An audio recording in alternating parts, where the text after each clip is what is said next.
Hi friends, എല്ലാവർക്കും പുതിയൊരു വീഡിയോയിലേക്ക് സ്വാഗതം. ഇന്ന് നമ്മൾ ഉണ്ടാക്കാൻ പോകുന്നത് ഒരു ലെമൺ റൈസാണ്. ലെമൺ റൈസിന് വേണ്ട ഇൻഗ്രീഡിയൻസ് ഞാൻ പരിചയപ്പെടുത്താം. ആദ്യമായി നമുക്ക് വേണ്ടത് കുറച്ച് ഉഴുന്ന് പരിപ്പാണ്. അത് കഴിഞ്ഞ് കടലപ്പരിപ്പ്, കുറച്ച് ഗ്രൗണ്ട് നട്ട് അതായത് കപ്പലണ്ടി, കുറച്ച് മല്ലിയില, പിന്നെ ഒരു നാരങ്ങയുടെ അരമുറി നാരങ്ങ നീരെടുത്തിട്ടുണ്ട്, പിന്നെ ചോറ് വേവിച്ചത് ഉണ്ട്, പിന്നെ കുറച്ച് നെയ്യ് വേണം. അത് കഴിഞ്ഞ് കുറച്ച് മഞ്ഞൾപ്പൊടി, കുറച്ച് കായപ്പൊടി, കൂടാതെ കറിവേപ്പില, ഒരു 2-3 വറ്റൽമുളക്, പിന്നെ 2 പച്ചമുളക്. ഇത്രയും ഐറ്റംസാണ് നമുക്കിതിന് വേണ്ടി വേണ്ടത്. അപ്പോൾ ഇത് നമുക്ക് എങ്ങനെയാണ് ഉണ്ടാക്കുന്നത് നോക്കാം. ആദ്യമായിട്ട് നമ്മളിന്ന് നെയ്യിലാണ് ഉണ്ടാക്കുന്നത്. എല്ലാവരും സാധാരണ എണ്ണയിലാണ് ഉണ്ടാക്കുന്നത്. നെയ്യിലുണ്ടാക്കുമ്പോൾ കുറച്ചുകൂടെ സ്വാദ് കൂടും. അപ്പോൾ അതുകൊണ്ട് നമ്മൾ നെയ്യിലാണ് ഉണ്ടാക്കുക. ഒരു 1.5 സ്പൂൺ നെയ്യ് നമ്മൾ ഒഴിച്ച്. ഓക്കെ,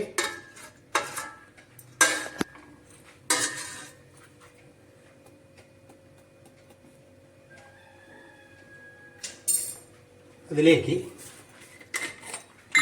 കടുകിടാം.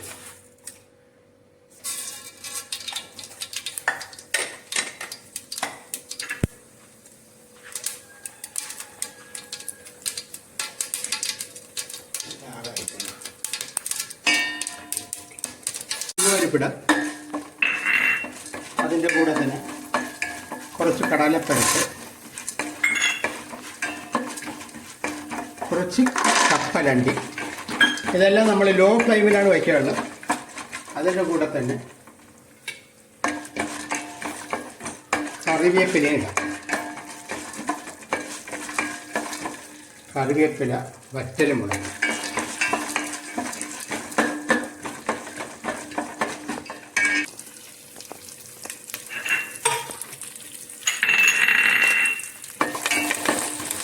ഇതൊന്ന് മൂത്ത് വരുക. ഒന്ന് ബ്രൗൺ കളർ ആകുമ്പോഴത്തേക്ക് നമുക്ക് ഇതൊക്കെ പൊട്ടിത്തെറിക്കും. കൂടുതൽ സ്പീഡിൽ വെച്ചാൽ പൊട്ടിത്തെറിക്കും.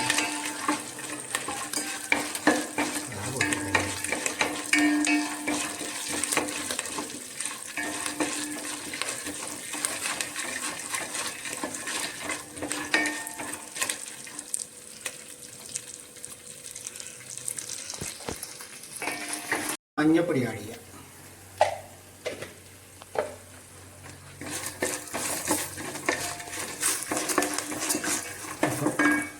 ഒരല്പം കായപ്പൊടിയും കൂടി ഇടാം. മതി. ഇനി മീൻ എങ്കിന് ഉപ്പ് ഇടാം. ഉപ്പ് നമുക്ക് ആഡ് ചെയ്യാം.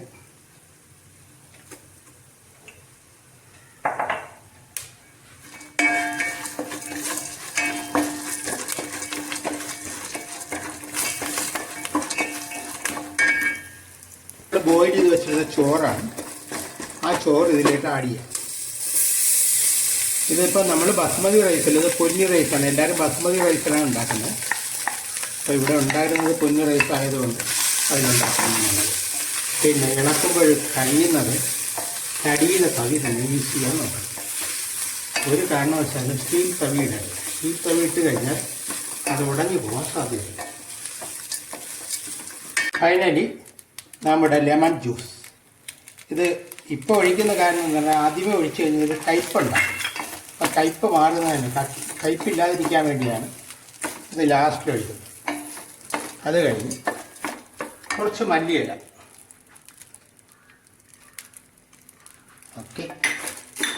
ഓക്കെ, ലെമൺ ജ്യൂസ് റെഡി ആയിട്ടുണ്ട്. കഴിക്കാം.